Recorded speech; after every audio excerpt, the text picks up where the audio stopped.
all for joining. Some of you may be brand new to birding. Quarantine got you into it. You're stuck at home looking out your window. Some of you may know a little bit about it and are hoping to learn some new tips. Whatever experience category you fall into, I hope you find something valuable out of this presentation. To start with, Anna did mention a little caveat or clarification there. We played around with the names, bird watching, birding. If you are not familiar, birding is the act of going birding, and birders are people who bird. So bird watching is a common term that everyone's familiar with, but birding and birders is a little bit of the inside lingo. On the cover here, you'll see a beautiful bird, painted bunting. If you haven't seen it, they are amazing and obviously named for all the colors they have. It looks like someone took a paintbrush and just drew them up out of their imagination. I think I remember seeing my first one up in the hill country near Austin, Texas. So the goal of this presentation is going to be to provide you all an opportunity to learn about some of the basics, how to get started, what equipment you'll need, how to identify them, and where and when to find them, and some more. So a little brief outline. We'll talk about why bird, the equipment you'll need, identification, and additional info. On the right, some of y'all may have seen this guy before.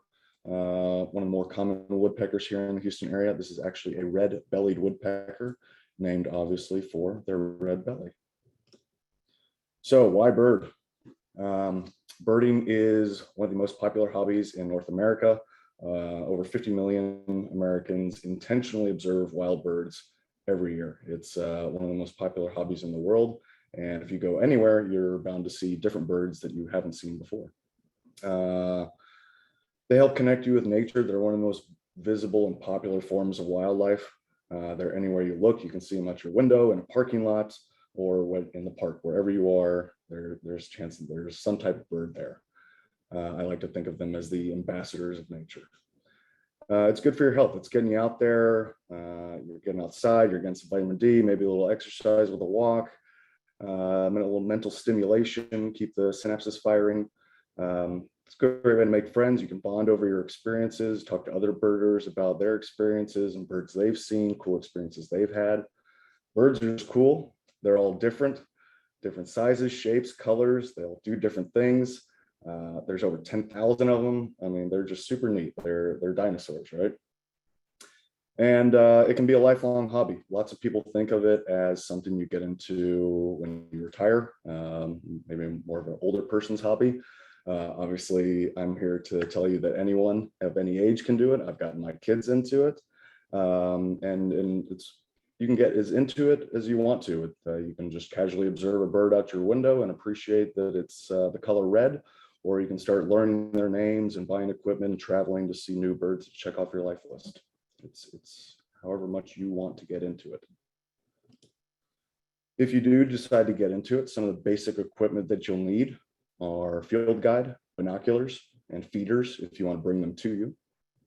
Additional things you might want are a notebook to take down some of your field notes, jot down things you've observed, certain types of clothing to help keep you comfortable while you're out there, a spotting scope in case you want to really zoom in on a bird that's being still, because they're a little bit harder to manage than a pair of binoculars, and a camera if you want to capture some great pictures of birds.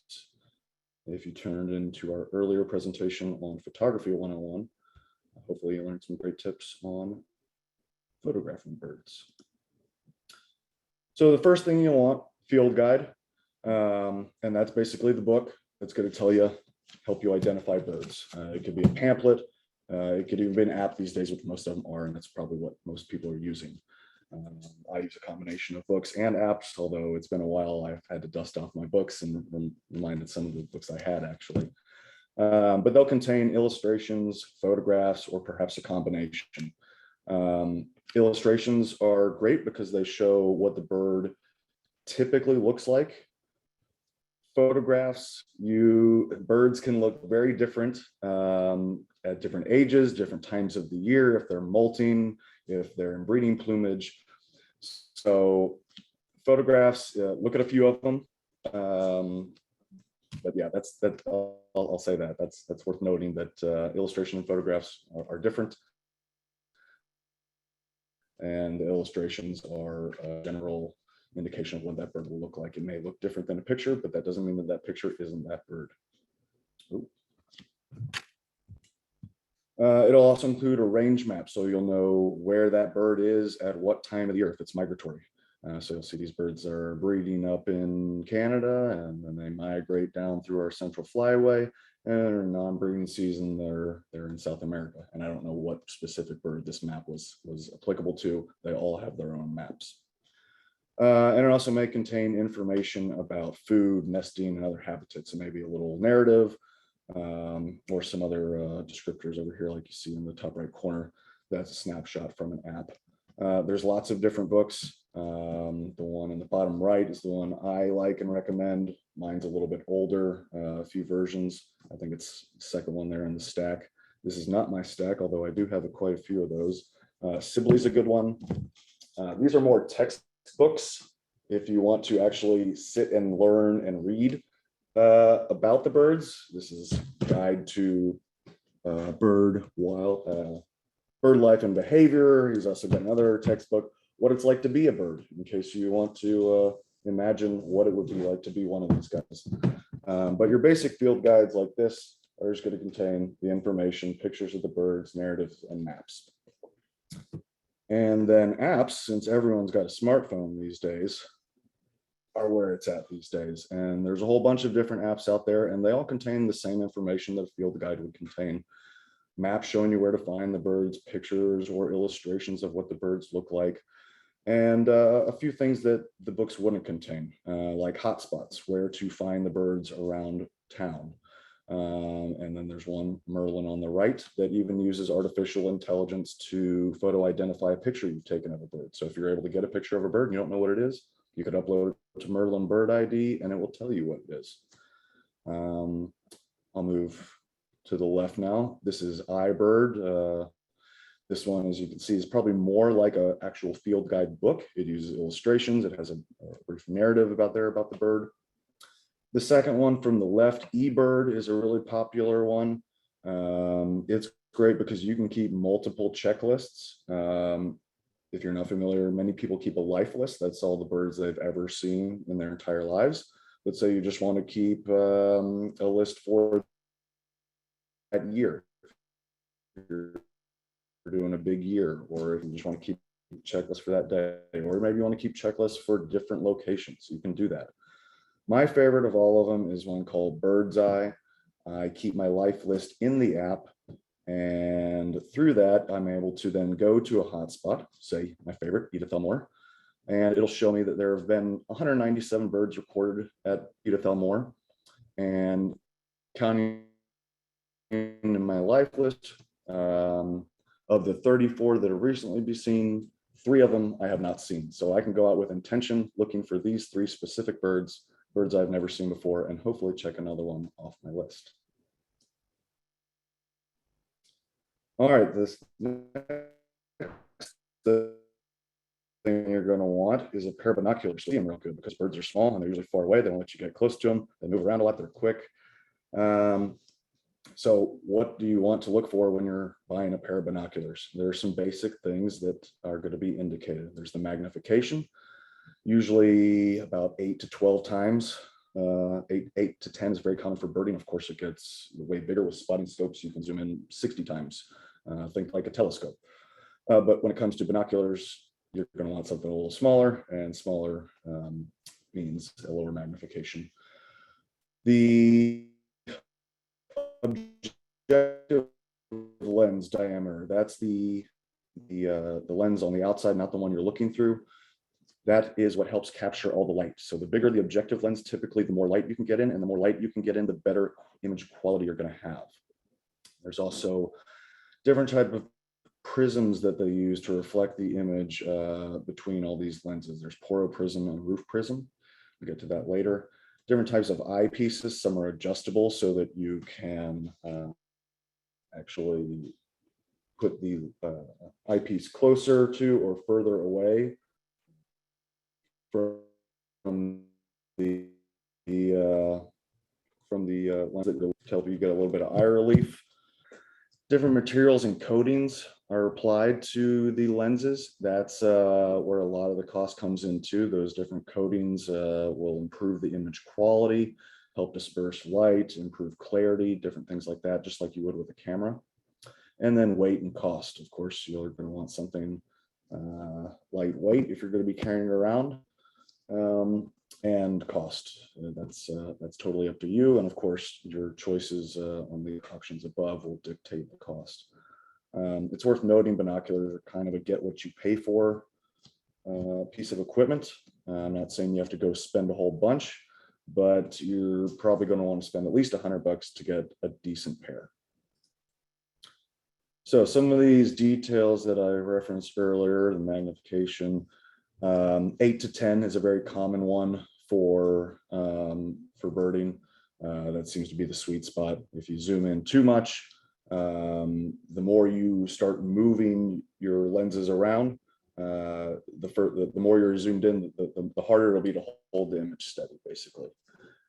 So a magnification of 8 times is a lot easier to keep the bird in the frame than a magnification of 12 times. The higher the magnification, the steadier you got to be, which is why with things like a spotting scope, you'll typically use a tripod or a monopod.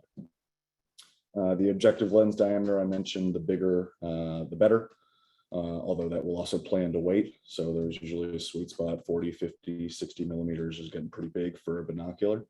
But the bigger they are, the more light they let in and the better image quality you'll have. Roof prism versus poro prism. That's over here on the right in the middle. You don't see a whole lot of poro prisms anymore. You may have an old pair, maybe your parents or your grandparents have an old pair of these that you got handed down. They're typically switching to the more compact, lighter weight roof prism, which is the one on the left there, the H shape, a little more streamlined.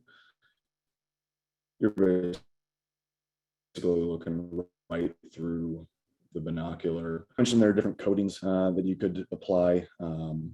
Those will help improve the image quality. They may help cut down on glare or even prevent fogging. Some binoculars are purged with nitrogen to prevent condensation building up on the inside.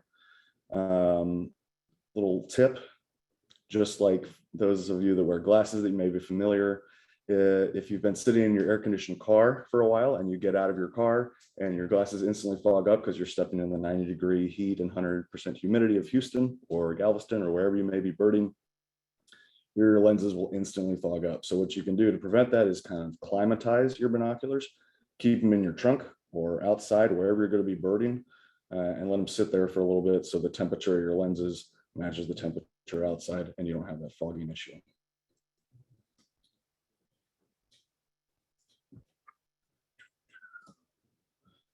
So when you're using binoculars, you'll want to first set your diopter. And that's a little dial up in the top right corner here. There's a little dial, and that's what helps tune the binoculars to your specific eyes. And basically what that involves is closing one eye, focusing the binoculars, fine-tuning it with the diopter, and then you're good to go.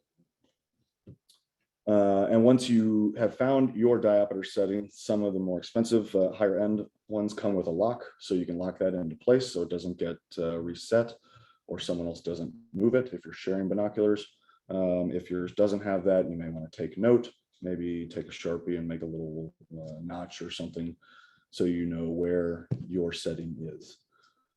Other things you'll probably want are a strap or a harness. If you want to be able to use your hands freely to take notes or look at your field guide or your app, you'll need something to hold those around your neck.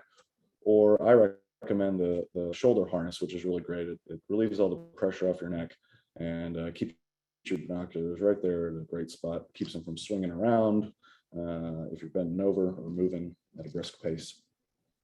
When you first get binoculars, you'll probably want to practice with them a little bit. You'll first want to kind of spot the bird with your eye. You'll be kind of holding the binoculars right below your eyes, and you'll be looking at the bird, and you just kind of slowly raise the binoculars in front of your eyes.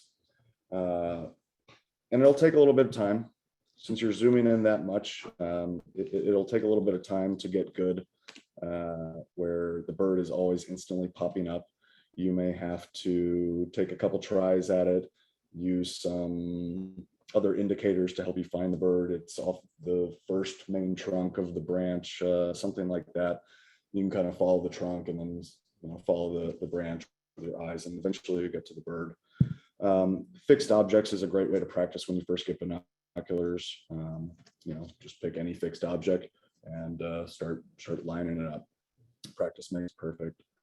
And then you'll want to clean and maintain them. If you spent good money on your binoculars, you want them to last a while.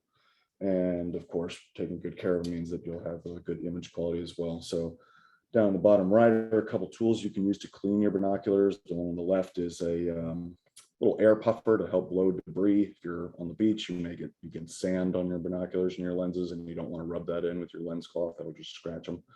So you want to blow that debris off, or you can use the item on the right, which is a lens pen. On one end, it has kind of like a paintbrush, soft bristles to brush that debris away.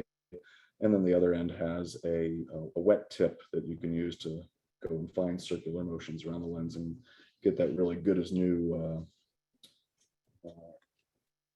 clarity on your lenses. So I've got a couple pair. I'm a big fan of Nikon's. This is the Monarch X. This was top of the line maybe 8 years ago, and I think I spent $500 on them. This is the Nikon 3S, and I bought these a few months ago at Best Buy for under $100. Probably like technology, things get cheaper to make and better over time, because I have a really hard difference telling the difference in quality between the 5 are great. I'm really liking these Nikon 3s, not gonna lie. So if you want to bring the birds to you, you'll want feeders. The one on the right has about every type of feeder you could probably imagine. There are different types of styles and shapes for different species. Different birds eat different types of foods. You can have pest problems with other rodents and critters wanting to eat your bird food. So that black tube-looking thing over the pole is what's called a baffle. That prevents squirrels, raccoons, other critters from crawling up your pole and eating all your bird food. Save it for the birds. Don't forget water. They need that as well. And of course, you're going to want to keep them clean. Birds, just like us, can get sick from time to time. This past spring migration, there was a huge problem with salmonella and pine siskins. Some of you may have noticed pine siskins basically falling asleep on your feeders, not wanting to move. That's because they were very sick, unfortunately. So what you can do to help is wash your feeders every once in a while.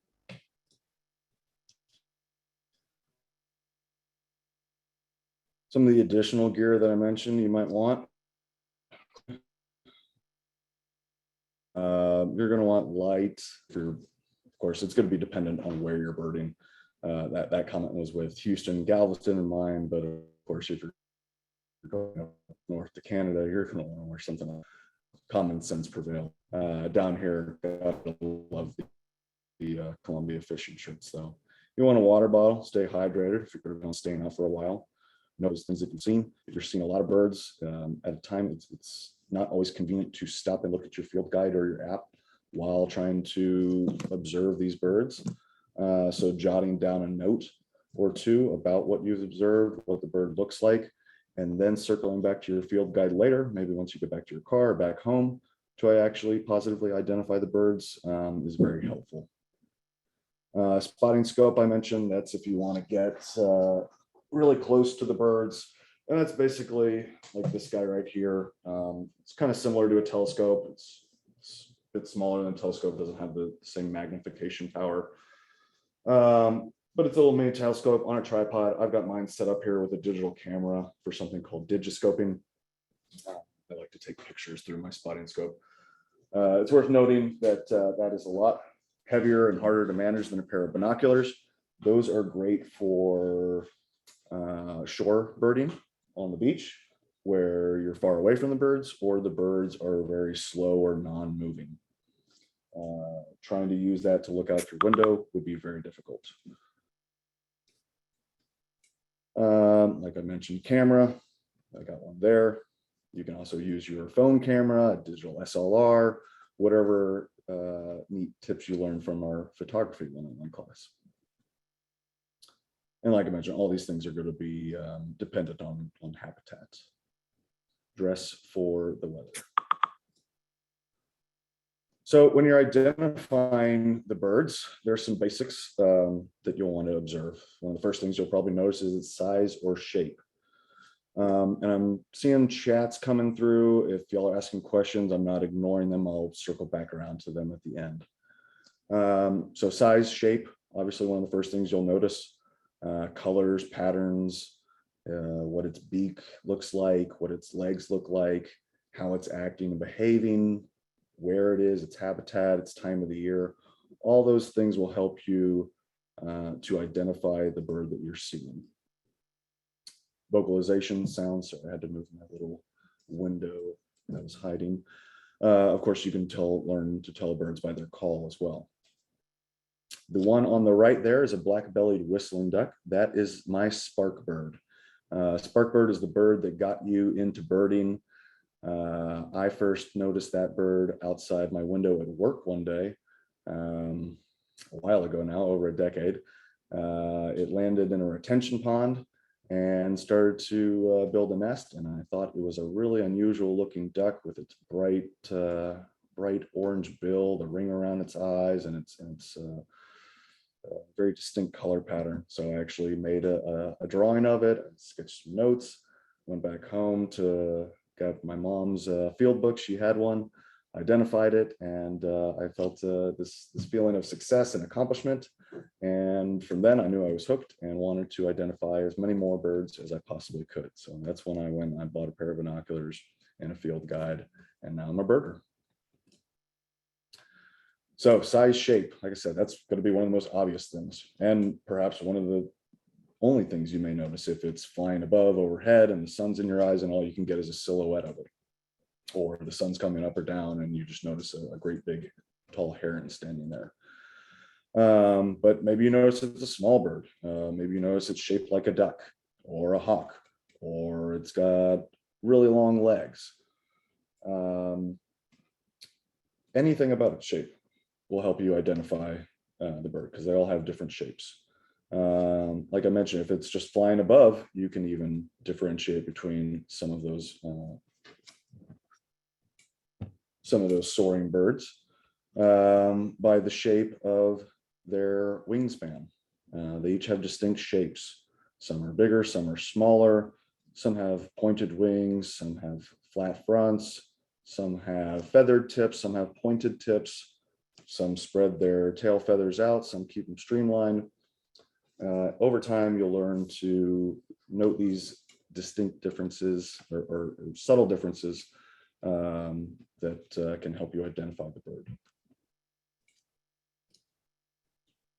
Another big one, colors and patterns. Everyone's probably noticed a red cardinal out their window. The one on the right is a oriole. They are known for their bright orange color, orange and black.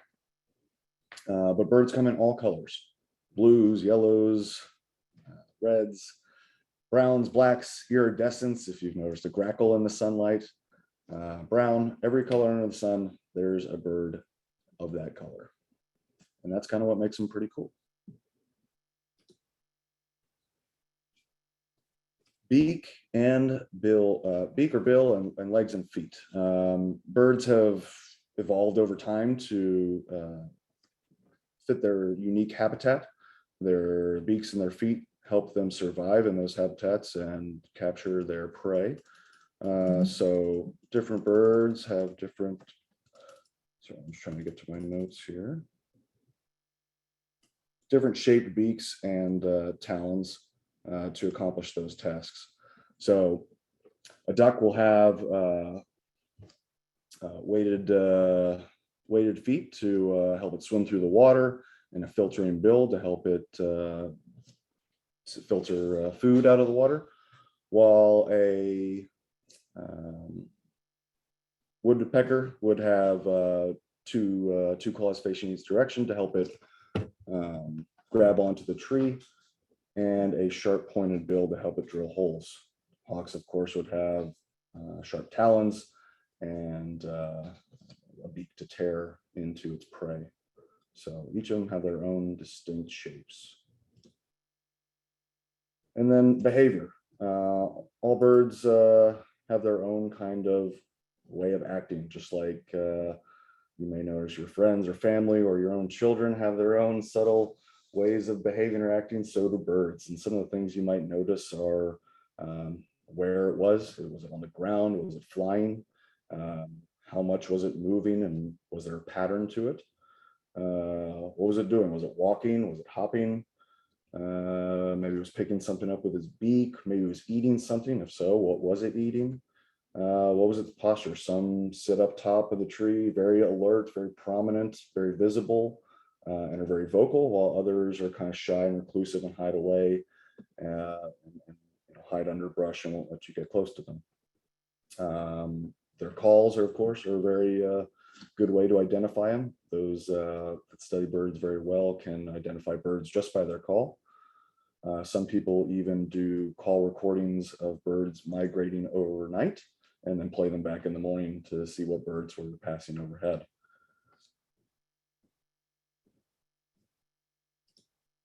And then its habitat. Where does the bird live? All birds live in different habitats to fit their needs. The one on the right is the yellow-crowned night heron. That is the official bird of Houston. That was one of the first things that the Young Professionals Advisory Committee did. We have a proclamation by the mayor, so that is legit. The yellow-crowned night heron is the bird of Houston, just like the mockingbird is the state bird of Texas. And they are the perfect bayou bird, I think.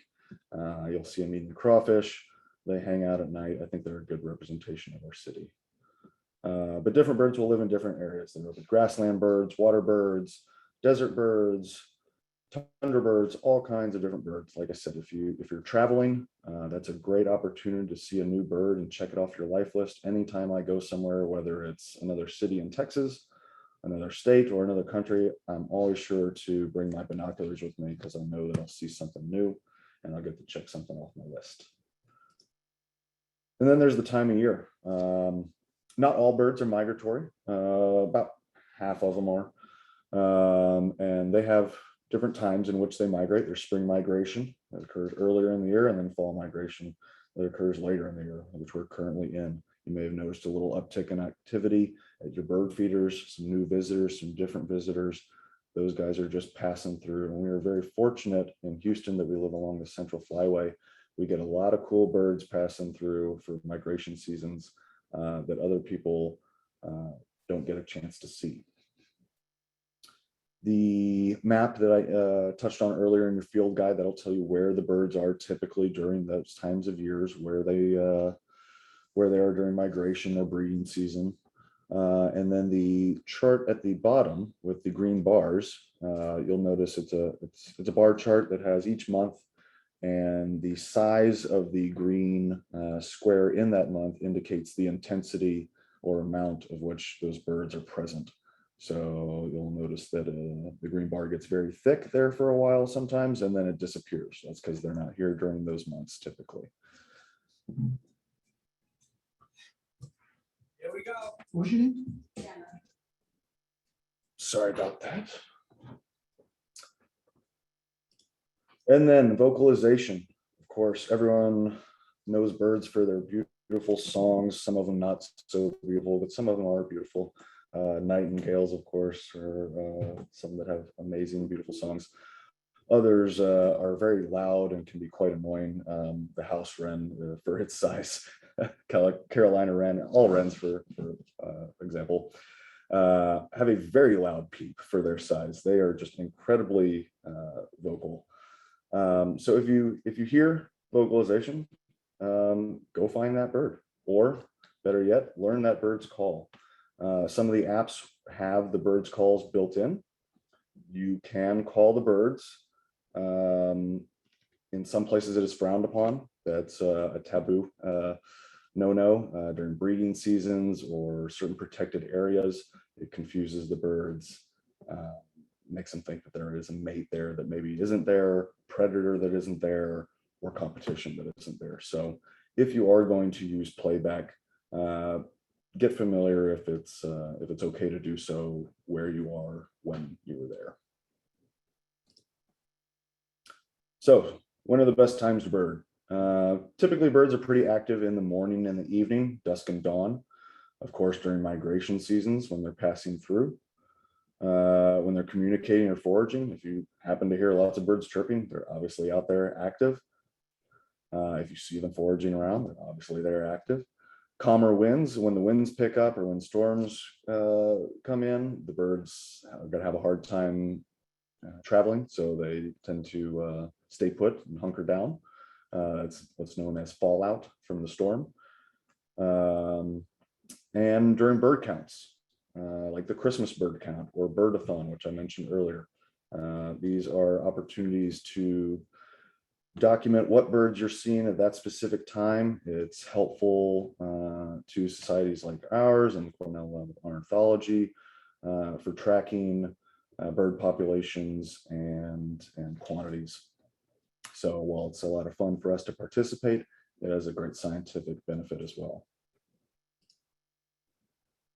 So like I mentioned with the playback, there's some ethics, there's some do's and don'ts when it comes to birding, and they're not real serious. We're a casual bunch.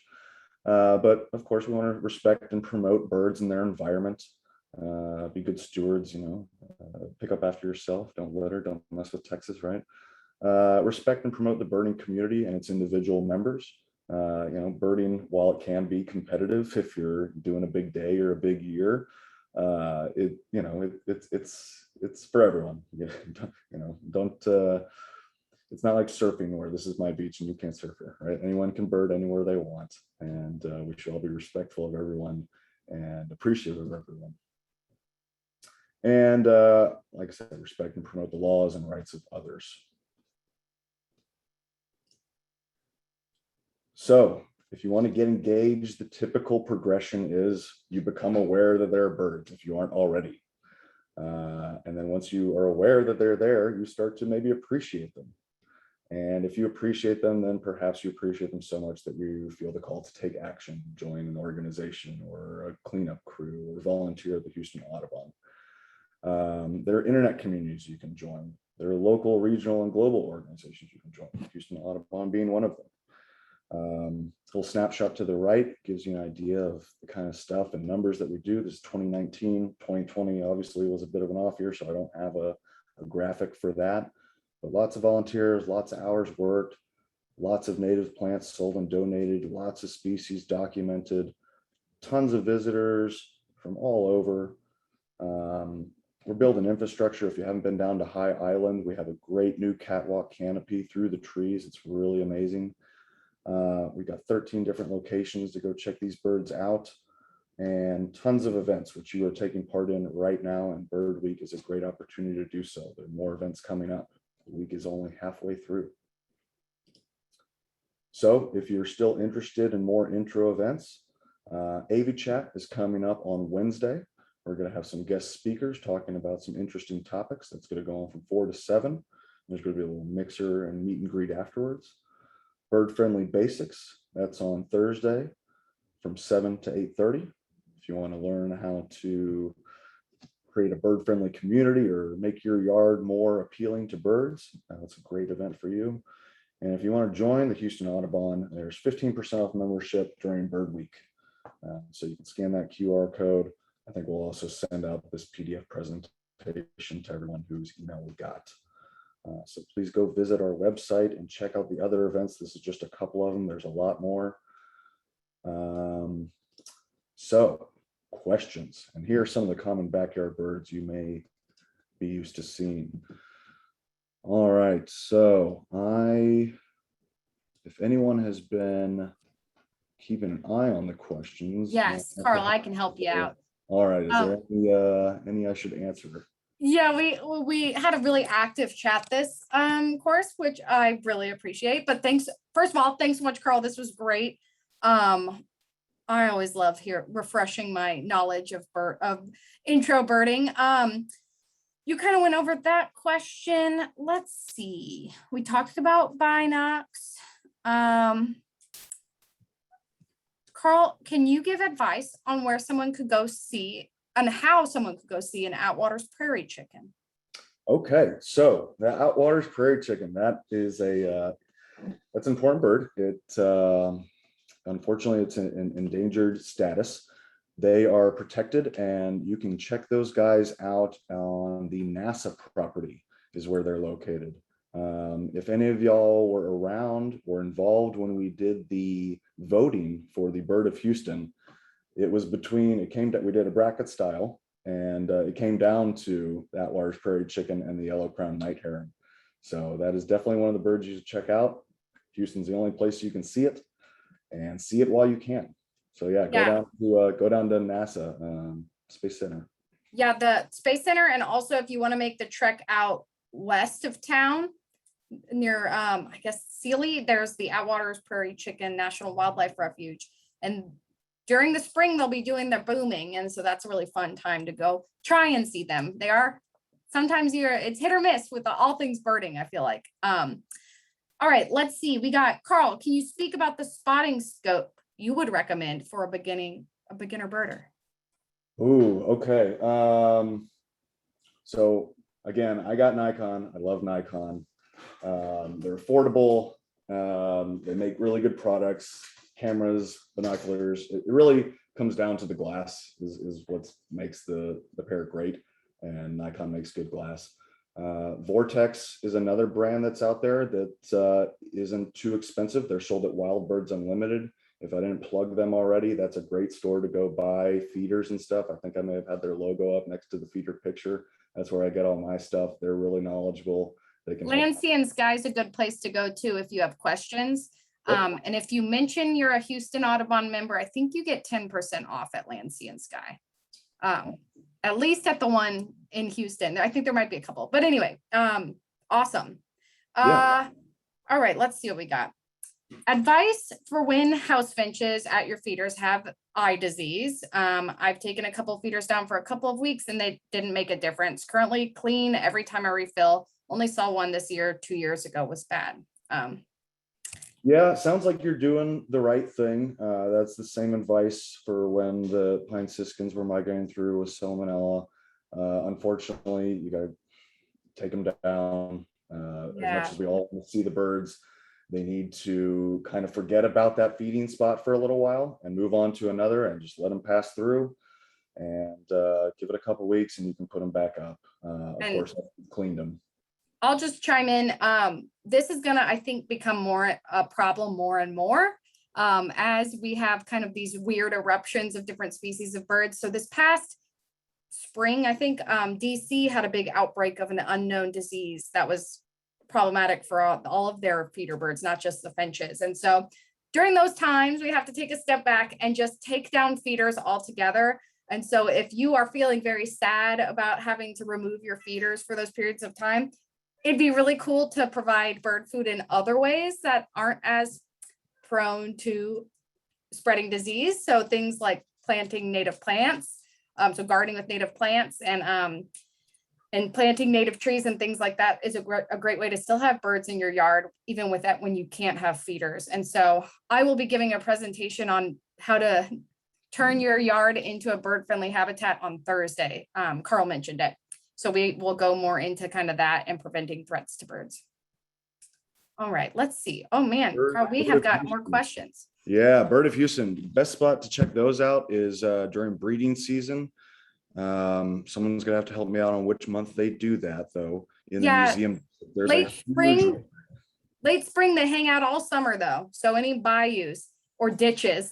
Yeah, but there's a huge community over in I can't remember the specific street name, but in the museum district, it's famous for it. And every year, hundreds of them. And take an umbrella because you may get bird poop on you. Yeah, Southgate. That's right. Yeah. They nest there and they're loud. And if you want to see them, you want to see other herons and a rookery. Carl mentioned this too. The High Island Smith Oaks Rookery has yellow-crowned night herons that breed there as well. All right. Any other questions for Carl? you can unmute yourself if you want to as well. Here's another great book. This one kind of really got me into it after reading it. It covers all the basics that I just went through and more, way better. It's called Birdwatching by Smithsonian, Rob Hume and Dominic Cousins. That's a good one. Awesome. All right, I'm going to put in a couple links here into the chat. First is our Bird Friendly Houston intro to birding primer. It's like basically what Carl said, but condensed quite a bit if you need a refresher. And if anyone wants to join for a drink and social hour, we'll be at Memorial Trail Ice House tomorrow.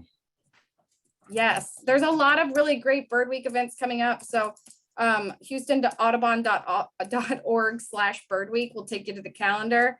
If you would like to tune into one of the other virtual events, I will be putting those links in the chat now. But otherwise, you should have Carl's email address and my email address from the link email. Oh, one more question, and this is a good one, Carl. What resource helps you identify birds by their calls?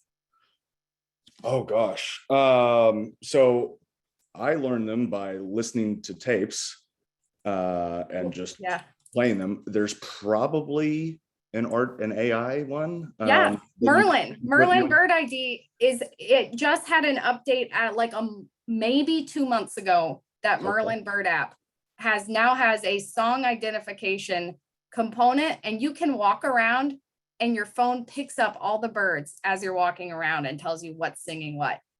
Highly recommend. I'd love to see how it handles a mockingbird. Just panics.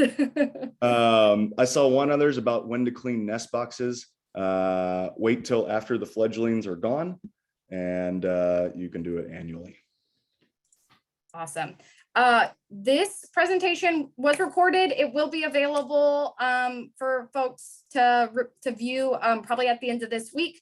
So Carl, do you mind if we share your slides? Absolutely. I will put these into a PDF version, and I'll send it.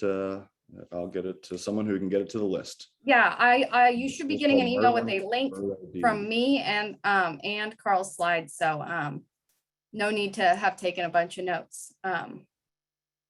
Those were the apps. All right, everyone. I really appreciate it, and good luck out there. Enjoy birding. Thanks, Carl. Great job. Bye, everybody. Have a great night.